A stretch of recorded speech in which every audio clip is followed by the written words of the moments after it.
बिस्मिल्लाहिर्रहमानिर्रहीम। कैसे हैं भैया आप लोग? रटना नहीं है, समझना है। Syntax book board first year chemistry chapter number 7 chemical equilibrium, इसका पार्ट 13 जो हम करने जा रहे हैं। कॉपी पेंसिल ले लीजिए, लेक्चर को नोट करना है और मुस्कुराते रहना है। पिछले पार्ट्स अगर आप लोगों ने नहीं देखे हैं तो वो लाजमी देख लें। और दूसरी अहम तरीन बात, इक्विलिब्रियम का कॉन्सेप्ट ऐसा है कि अगर आप इसमें भटक गए ना तो फिर आप कहीं से कहीं निकल जाएंगे, फिर आपको समझ में नहीं आएगा आप कर क्या रहे हैं, कहाँ पर मौजूद हैं। इसीलिए मैं क्विक रिव्यू जो है ना वो लाजमी कोशिश करता हूँ आपको करवा दूँ। सॉल्युबिलिटी प्रोडक्ट से पिछले वाली दुनिया जो है ना, एक हमारे पास है सॉल्युबिलिटी प्रोडक्ट, सॉल्युबिलिटी, इसको पिछली वीडियो में हमने डिस्कस किया। एक तो ये है, ठीक है। और इससे पहले आपने केसी को देखा, और इसी सॉल्युबिलिटी प्रोडक्ट को हम केएसपी कहते हैं, केएसपी। तो केएसपी से पहले, केएसपी को पिछली वीडियो में हम डिस्कस कर चुके, एग्जाम्पल भी हम कर चुके। केसी जो है ये, इसके अलावा क्यूसी है, इसके अलावा केपी है, इसके अलावा केएन है, इसके अलावा के एक्स है। ये जितने आपने के देखे हैं ना, सबके सब, इनमें आइंस की बात नहीं हो रही, याद रहे, आइंस की बात नहीं हो रही। यहाँ पर सॉल्युबिलिटी प्रोडक्ट में आइंस की बात हो रही। और जब आइंस की बात होती है ना तो फिर आपके जहन में ये एक बीकर आ जाना चाहिए, इसके अंदर पानी आ जाना चाहिए, और पानी के अंदर कोई भी चीज़ जो डिज़ोल्व की गई है, जैसे कि सोडियम क्लोराइड है, इसको जो है वो डिज़ोल्व किया गया है। तो ये सोडियम क्लोराइड इसके अंदर आइंस की शक्ल में आ चुका है, ये आपके जहन में आ जाना चाहिए। तो ये के सी, क्यू सी, के पी, के एन, के एक्स, ये जो हैं, ये भी, इसमें भी हम केमिकल इक्विलिब्रियम का कॉन्सेप्ट देखते हैं, ठीक है। और सॉल्युबिलिटी प्रोडक्ट जो है, इसके अंदर भी हम इक्विलिब्रियम का ही कॉन्सेप्ट देखते हैं, ठीक है। यहाँ पर जो है वो आइंस की बात नहीं होती, यहाँ पर ख़ास तौर पर आइंस के हवाले से बात की जाती है, आइंस के हवाले से ही बात की जाती है। क्लियर है? इस बात को जहन में रखिएगा। तो अभी सॉल्युबिलिटी प्रोडक्ट जो है वो मामला चल रहा है। और जब आइंस की बात की जाती है तो फिर हमारे पास ऐसे सॉल्यूशन की बात की जाती है। आपको पता है सॉल्यूशन जो है असल में मिक्सचर होता है सॉल्वेंट का और सॉल्यूट का। ये पता है आपको, सॉल्यूट जो है वो कम मिकदार में होता है, सॉल्वेंट जो है वो ज़्यादा मिकदार में होता है। सॉल्यूट को डाला जाता है, ठीक है, और सॉल्वेंट वो है जिसमें डाला जाता है। तो यहाँ पर आप सॉल्ट जो है सोडियम क्लोराइड आप डाल रहे हैं, ये सॉल्यूट है, और ये पानी जो है ये सॉल्वेंट है। और ये जो सॉल्यूट है जो भी आप डाल रहे हैं, यही क्या हो रहा है, यही आइंस में कन्वर्ट हो रहा है। तो सॉल्युबिलिटी प्रोडक्ट, केमिकल इक्विलिब्रियम कौन सा, जिसको हम कहते हैं आयोनिक इक्विलिब्रियम, और इसके अंदर सोल्यूशन की बात होती है। उसके अंदर हमारे पास जो है वो सॉल्यूट, सॉल्वेंट और आइंस की बात होती है। अब यहाँ पर हमारे पास जो है वो तीन किस्म के सॉल्यूशंस होते हैं, उसको जहन में रखिएगा। एक हमारे पास होता है अनसैचुरेटेड सॉल्यूशन, अनसैचुरेटेड सॉल्यूशन। दूसरा हमारे पास होता है सैचुरेटेड सॉल्यूशन, सैचुरेटेड सॉल्यूशन। तीसरा जो हमारे पास होता है वो हमारे पास होता है super saturated solution, super saturated solution. Unsaturated solution वो होता है जिसमें अभी मज़ीद गुंजाइश बाकी है सॉल्यूट को ऐड करने की। आपने इतना पानी लिया है, आप इसमें सोडियम क्लोराइड जो है वो डिज़ोल्व कर रहे हैं। आसान लफ्ज़ों में समझा रहा हूँ, आपने 1 चम्मच जो है नमक डाला है, 1 चम्मच मज़ीद की गुंजाइश है। तो ये सॉल्यूशन जो बना है 1 चम्मच नमक से, ये अनसैचुरेटेड है, ठीक है। अच्छा, सैचुरेटेड कौन सा है कि इसमें 2 की गुंजाइश है, 2 चम्मच नमक की। आपने इसमें 2 चम्मच नमक इसमें डाल दिए और इसमें जो है वो सॉल्यूशन बन गया। अब इसमें आम हालात में मज़ीद सॉल्यूट की गुंजाइश नहीं है, मज़ीद नमक जो है आप इसमें ऐड नहीं कर सकते, इसकी लिमिट पूरी हो चुकी, ये सैचुरेटेड सॉल्यूशन बन चुका। लेकिन अगर आप चाहते हैं कि नहीं, इसके अंदर मज़ीद जो है वो मैं सॉल्यूट को, मज़ीद सॉल्ट को इसमें ऐड कर दूं, तो फिर आपको इसको हीट देनी पड़ेगी, गर्म करना पड़ेगा। जैसे जैसे टेम्परेचर बढ़ता रहेगा, आप तीसरा चम्मच भी डालिए, चौथा चम्मच भी नमक का डालिए, वो डिज़ोल्व होता रहेगा। इसका टेम्परेचर बढ़ने के साथ साथ इसकी सॉल्युबिलिटी में इजाफ़ा होता रहेगा, हल पजीरी में इजाफ़ा होता रहेगा। और अब जो सोल्यूशन ये बनेगा, जो आपने ज़बरदस्ती का सोल्यूशन बनाया है, ये सुपर सैचुरेटेड सोल्यूशन। फिर क्या होगा कि जब आप इसको चूल्हे से उतार लेंगे, इसको जो है वो ये दोबारा से ठंडा होना शुरू हो जाएगा। तो जैसे जैसे ये ठंडा होता रहेगा, वो इजाफ़ी सॉल्ट जो आपने इसमें डाला था, वो सब का सब इसमें बाहर निकल आएगा। वो सब का सब इसमें क्या होगा, बाहर निकल आएगा। इस नमक को या सॉल्यूट को जो सॉल्यूशन में से निकल के बाहर दोबारा आता है, इसको प्रीसिपिटेट कहते हैं। प्रीसिपिटेट। और ये जो प्रोसेस है जिसके अंदर आप सुपर सैचुरेटेड सॉल्यूशन बनाते हैं, उसकी लिमिट से ज़्यादा जो है आप सॉल्यूट टेम्परेचर बढ़ा के उसमें डाल देते हैं, ठीक है। और उसके नतीजे में जब आप इसको ठंडा करते हैं और इससे जो सॉल्ट दोबारा बाहर आता है, इस प्रोसेस को प्रीसिपिटेशन कहा जाता है। प्रीसिपिटेशन, इन शॉर्ट जो है इसको हम कहते हैं पीपीटी। ये सब आपका समझना ज़रूरी है, क्योंकि अब जो मैं अगला टॉपिक है हमारा इंडस्ट्रियल एप्लीकेशन ऑफ केएसपी का यूज़, सॉल्युबिलिटी प्रोडक्ट का यूज़, वो हम जो है यहाँ पे देखने जा रहे हैं। ठीक है, यहाँ तक बात समझ आ गई। उसके बाद हमारे पास कुछ ऐसे सॉल्ट्स होते हैं जो स्पेयरिंगली होते हैं, स्पेयरिंगली सॉल्यूबल सॉल्ट्स। कुछ ऐसे होते हैं जो रेडीली सॉल्यूबल होते हैं, रेडीली सॉल्यूबल सॉल्ट्स होते हैं। यानी कि ये आपने इतना बीकर लिया है और इसमें इतना पानी लिया है, आप जो है इसके अंदर नमक, सोडियम क्लोराइड, ये भी एक सॉल्ट है, ठीक है। और एक हमारे पास जो है वो सिल्वर क्लोराइड, ये भी एक सॉल्ट है। सोडियम क्लोराइड खाने का नमक जो है ये रेडीली सॉल्यूबल सॉल्ट है, मतलब ये आप डालेंगे तो ये काफ़ी मिकदार में डिज़ोल्व हो जाएगा, ठीक है। ये सोडियम क्लोराइड, मिसाल के तौर पर आपने इसके 5 चम्मच लिए हैं, तो 5 के 5 चम्मच या 4 चम्मच इसमें डिज़ोल्व हो जाएंगे। जबकि ये जो सिल्वर क्लोराइड है, ये क्या है, स्पेयरिंगली सॉल्यूबल सॉल्ट है। ये बहुत थोड़ी मिकदार में डिज़ोल्व होता है, बहुत थोड़ी मिकदार में। ये सिल्वर क्लोराइड, समझ में आ रही है बात आपको? आपने इसके 4 चम्मच डाले थे सोडियम क्लोराइड के, ये 4 के 4 डिज़ोल्व हो गए, ठीक है। सिल्वर क्लोराइड जो है आपने इसके 10 चम्मच डाले हैं, 10 चम्मच में से 1 चम्मच डिज़ोल्व हुआ है, बाकी 9 के 9 चम्मच सिल्वर क्लोराइड के इसमें वैसे ही पड़े हुए हैं। समझ में आ रही है बात? तो ये 2 कैटेगरी मैंने आपको और बता दी सॉल्यूट्स की, स्पेयरिंगली सॉल्यूबल सॉल्ट्स और रेडीली सॉल्यूबल सॉल्ट्स। अब क्या होगा आगे? अब ये होगा आगे कि ये जो आपने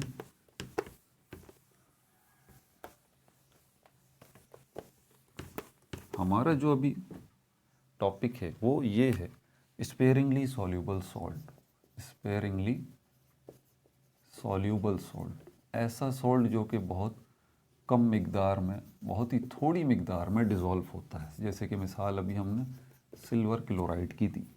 अब ये जो आपने बीकर के अंदर पानी लिया था और इसके अंदर आपने ये सिल्वर क्लोराइड जो है वो डाला था, कितने चम्मच डाले थे? 10 चम्मच आपने डाले थे। 10 चम्मच में से 1 ही चम्मच डिज़ोल्व हुआ इस पानी के अंदर, बाकी 9 चम्मच कहाँ है? 9 चम्मच सॉल्ट इधर मौजूद है, या सरफेस पे मौजूद है, या इसी पानी के अंदर आपको घूमता हुआ नज़र आ रहा है। देखिए, पानी के अंदर घूमता हुआ आपको नज़र नहीं आना चाहिए। डिज़ोल्व होने का मतलब ये है कि वो आपकी नज़रों से गायब हो गया। जैसे कि सोडियम क्लोराइड आपने डिज़ोल्व किया, हल किया, वो आपकी नज़र से गायब हो गया, आपको पानी के अंदर घूमता हुआ नज़र नहीं आ रहा। तो इसका 1 चम्मच तो इसमें गायब हो गया, यानी कि डिज़ोल्व हो गया। बाकी 9 चम्मच पानी के इधर अंदर ही आपको नज़र आएंगे, ठीक है, या सरफेस पे नज़र आएंगे 9 चम्मच इस सिल्वर क्लोराइड के। वो जो 1 चम्मच इसमें डिज़ोल्व हुआ है, उसकी अब मौजूदा हालत क्या है? उसकी मौजूदा हालत है ये, सिल्वर आयन और क्लोराइड आयन, इसी को हम कहते हैं डिज़ोल्व हो जाना। समझ आ रही है बात आपको? अब 1 चम्मच यहाँ पर डिज़ोल्व हो चुका, 9 चम्मच जो है डिज़ोल्व नहीं हुआ। अब क्या होगा, ये इसकी लिमिट है। ये जो सिल्वर आयन है एक थोड़ी ना होगा, बहुत सारे होंगे। क्लोराइड आयन है एक थोड़ी ना होगा, बहुत सारे होंगे। अब क्या होगा, ये आपस में मिलेंगे। अगर ये एक सिल्वर क्लोराइड आयन जो है मिल गया तो इसका नतीजा क्या निकलेगा, ये निकलेगा। एक सिल्वर एक क्लोराइड आयन से मिल जाता है और मिलेगा भी, तो उसका नतीजा क्या निकलेगा, दोबारा ये निकलेगा, पुरानी पोजीशन पे आ जाएगा। अब पुरानी पोजीशन पे आ जाएगा तो आप थोड़ा सा इस बात को सोचिए कि एक सिल्वर आयन और एक क्लोराइड आयन की क्या हो गई है इस सॉल्यूशन में, शॉर्टेज हो गई है, मतलब इसकी जगह बन गई है। अब वो जो सिल्वर क्लोराइड बाहर मौजूद है ना, पानी में ही या सरफेस के ऊपर है, उसमें क्या होगा, उसमें से फिर एक सिल्वर क्लोराइड जो है ये टूट जाएगा और ये शक्ल इख्तियार कर लेगा। समझ आ रही है बात? और ये प्रोसेस चलता रहेगा। पानी के अंदर मौजूद जितना भी सॉल्ट डिज़ोल्व हो चुका है, ठीक है, उसके आयंस मिल मिल के दोबारा सिल्वर क्लोराइड बनते रहेंगे। तो पानी के बाहर या पानी के अंदर ही घूमता हुआ ये सिल्वर क्लोराइड टूट टूट के दोबारा इसमें कन्वर्ट होता रहेगा। जितने ये मिल के ये बनाएंगे उतने ही ये टूट के दोबारा ये बनाएंगे। इस तरह क्या इस्टेब्लिश हो जाएगा, आपको पता है, इसको इक्विलिब्रियम कहते हैं। ये कहलाता है आयोनिक इक्विलिब्रियम। आयोनिक इक्विलिब्रियम, ठीक है। और ये प्रोसेस चलता रहेगा, पानी के अंदर से आयंस का मिलना, इसका बनना, ठीक है, और पानी के बाहर सिल्वर क्लोराइड का दोबारा उतने ही आयंस में कन्वर्ट हो जाना, बैलेंस होता रहेगा होता रहेगा। यहाँ तक बात समझ में आ गई? अब इससे आगे चलते हैं।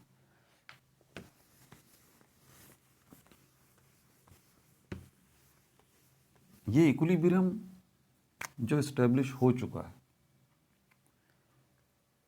हो गया है ना इक्विलिब्रियम इस्टेब्लिश, तो इसमें भी पहले इक्विलिब्रियम जो इस्टेब्लिश हुए हैं हमारे पास, हमने केसी को देखा, दूसरों को देखा, उनमें भी आपने फॉरवर्ड रिएक्शन देखा, बैकवर्ड रिएक्शन देखा।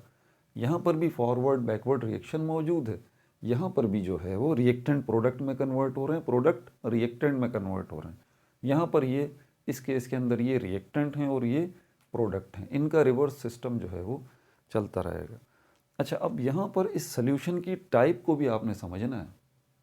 ये जब इक्विलिब्रियम इस्टेब्लिश हुआ है ना, तो सोल्यूशन ये बना कौन सा था, क्या अनसैचुरेटेड बना था, सैचुरेटेड बना था, सुपर सैचुरेटेड बना था? ये बना था सैचुरेटेड। तो इससे ये बात पता लगती है, सैचुरेटेड सोल्यूशन उसी को कहते हैं जिसमें मज़ीद गुंजाइश ना हो। तो ये बात हमें समझ में आती है कि सैचुरेटेड सोल्यूशन जब बनता है तभी आयोनिक इक्विलिब्रियम जो है वो इस्टेब्लिश होता है, ठीक है। अब ये वाला मामला तो ठीक हो गया, समझ में आ गई बात। अगर जो है, लेकिन आपको पता कब लगेगा, वैन ये बड़ा अहम सवाल है और उसके हवाले से बहुत एमडीकेट के टेस्ट के अंदर एमसीक्यूज वगैरह आते हैं, ठीक है, बोर्ड के एग्जाम्स में क्वेश्चन आते हैं। वैन कब जो है आयोनिक इक्विलिब्रियम इस्टेब्लिश होगा, ये आपको कब पता लगेगा, कब इस्टेब्लिश होगा। अब कोई रिकॉल कर लें ज़रा आप लोग, याद है क्यूसी, एक क्यूसी भी था, एक केसी भी था। इसकी मिसाल मैंने आपको दिखाई है। केसी की वैल्यू मैंने बताया आपको, जब भी मैंने क्यूसी का टॉपिक जो है वो समझाया था, तो मैंने बताया था केसी जो है इसकी वैल्यू, आप एक इंडस्ट्री में मौजूद हैं, फैक्ट्री में मौजूद हैं, लैब में मौजूद हैं, और आप जो है वो आपके पास चार्ट्स लगे हुए हैं, कैलकुलेटेड चार्ट्स। तो वहाँ पर आपके पास जो है, मिसाल के तौर पर सिल्वर क्लोराइड ले लेते हैं, कोई सा भी XYZ हम कंपाउंड ले लेते हैं, उसकी केसी की वैल्यू 4 है, ठीक है। केमिकल रिएक्शन स्टार्ट हो चुका है। याद रहे केमिकल रिएक्शन ये रिवर्सिबल है। ये केमिकल रिएक्शन जब शुरू होता है ना, शुरू होता है और उसके बाद इक्विलिब्रियम इस्टेब्लिश होने में टाइम लगता है। ये जुमला मेरा जहन नशीन कर लीजिए कि इक्विलिब्रियम इस्टेब्लिश होने में रिवर्सिबल केमिकल रिएक्शन के अंदर टाइम लगता है थोड़ा, ठीक है। अच्छा, तो आपने केमिकल रिएक्शन शुरू करवाया, अब आप ये चाहते थे क्या कि आप ये देखना चाहते थे कि अभी कितनी देरी है, अब कितना टाइम लगेगा, अभी कितनी दूरी पर है इक्विलिब्रियम का इस्टेब्लिश होना। अभी तो केमिकल रिएक्शन शुरू हुआ है तो टाइम तो लगेगा ना इक्विलिब्रियम इस्टेब्लिश होने में, तो कितना टाइम लगेगा। तो आप मौजूदा करंट सिचुएशन जानने के लिए जब किस चीज़ को यूज़ करते हैं, आप इसको QC को यूज़ करते हैं। सेम है, बिल्कुल सेम तरीका है KC का और QC का। ये KC की वैल्यू ऑलरेडी आपके पास मौजूद है, लिखी हुई है। जब आपने इस QC की वैल्यू निकाली तो आपके पास ये QC की वैल्यू आई 2।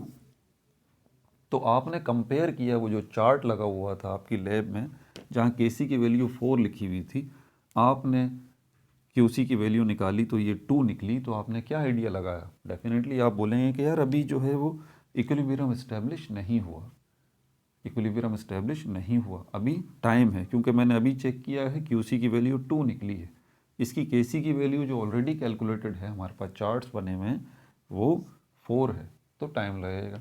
थोड़ी देर बाद आपने दोबारा QC की वैल्यू को चेक किया तो QC की वैल्यू अब 3 आई। लेकिन टाइम गुजर रहा है आगे, टाइम गुजर रहा है, QC की वैल्यू 3 आई, ठीक है। तो आपने बोला कि अभी भी जो है वो टाइम लगेगा।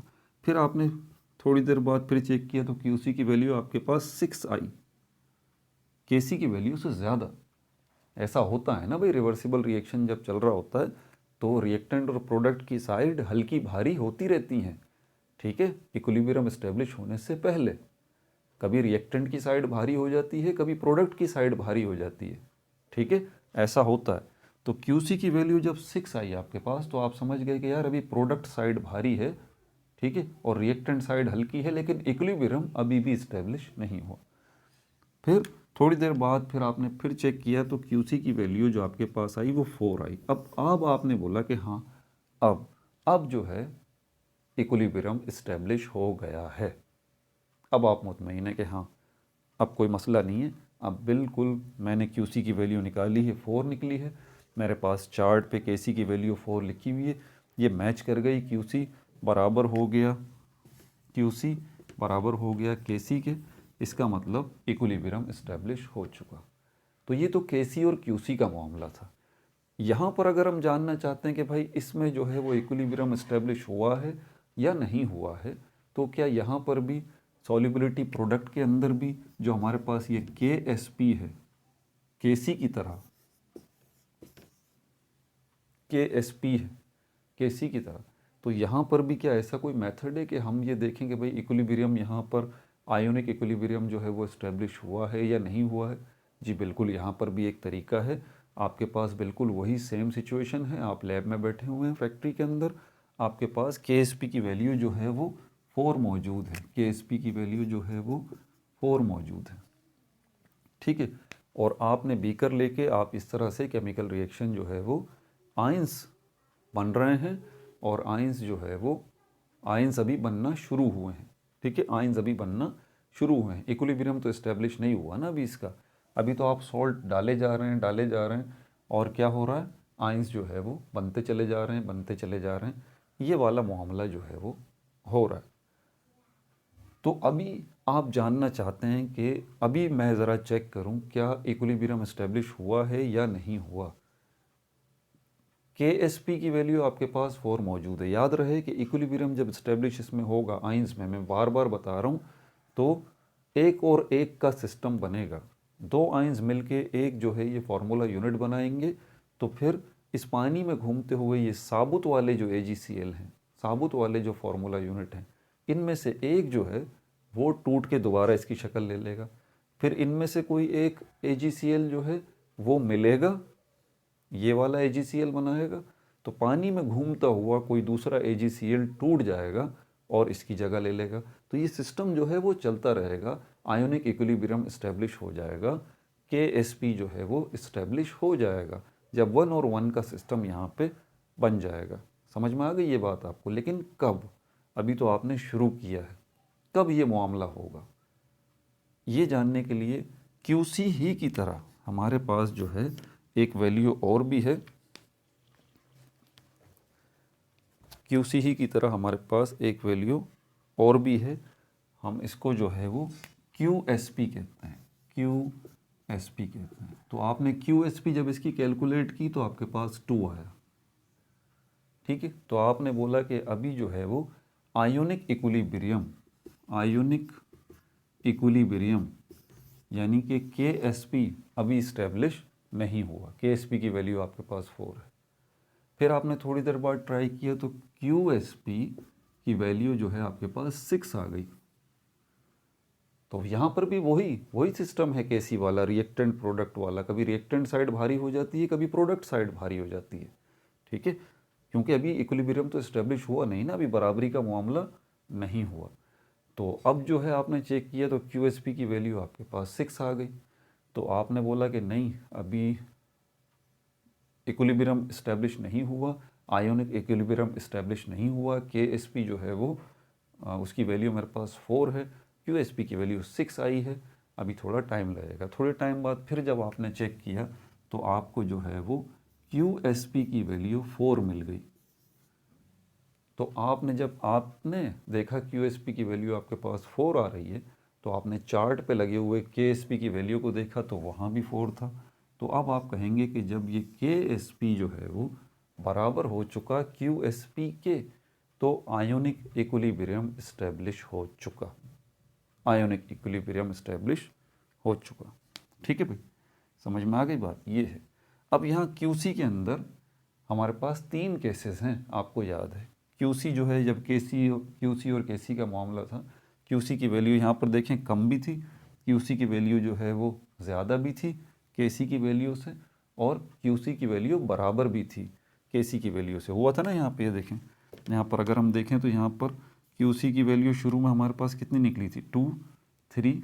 तो QC जो है वो लेस देन भी हो सकता है, किससे? KC से। तो ऐसा होगा तो आप समझ जाएंगे कि अभी तो फॉरवर्ड रिएक्शन चल रहा है, अभी तो प्रोडक्ट्स बन रही हैं, अभी रिएक्टेंट साइड भारी है, प्रोडक्ट साइड हल्की है, अभी इक्विलिब्रियम इस्टेब्लिश नहीं हुआ है, ठीक है। अभी तो प्रोडक्ट्स बनने का अमल जारी है और फॉरवर्ड रिएक्शन है। फिर आप चेक करते हैं तो QC की वैल्यू जो है वो क्या हो जाती है, ग्रेटर देन KC हो जाती है। तो आप कहते हैं जो ये वाला मामला था जिसमें QC की वैल्यू हमारी कितनी निकली थी, QC की वैल्यू हमारी 6 निकली थी, KC की वैल्यू 4 है, तो QC की वैल्यू 6 निकली थी, तो ज़्यादा निकल गई थी KC से। तो आपने क्या बोला कि अभी प्रोडक्ट साइड भारी है, ठीक है, और जो है वो प्रोडक्ट से रिएक्टेंट बनने का अमल जो है वो चल रहा है, बैकवर्ड रिएक्शन अभी चल रहा है, अभी इक्विलिब्रियम इस्टेब्लिश नहीं हुआ। फिर क्या हुआ, QC जो है वो बराबर हो गया था KC के। तो आपने क्या कहा था कि अब जो है इक्विलिब्रियम इस्टेब्लिश हो चुका है। बिल्कुल इसी तरह यहाँ पर भी मामला है, यहाँ पर भी इसी तरह मामला है। QSP जो है इसकी वैल्यू जो है वो आपको कम मिलेगी KSP से, QSP की वैल्यू जो है वो आपको ज़्यादा मिलेगी KSP से, और QSP की वैल्यू जो है वो आपको बराबर मिलेगी KSP से। KSP की वैल्यू हमारे पास 4 है, आपको यहाँ अभी देखा आपने कि QSP की वैल्यू जो है हमारे पास 4 से पहले कितनी आई थी, 2 आई थी, ठीक है, 2 आई थी। तो हमारे पास QSP जो है वो लेस देन KC था।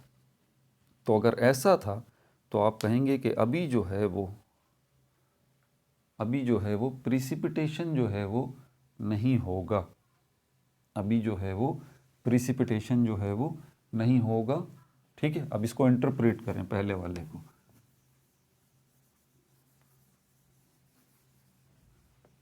इस पे आप क्या नतीजा निकालेंगे, नो PPT, प्रिसिपिटेशन अभी होगी नहीं। क्यों? याद है प्रिसिपिटेशन कब होती है, जब सोल्यूशन होता है सैचुरेटेड।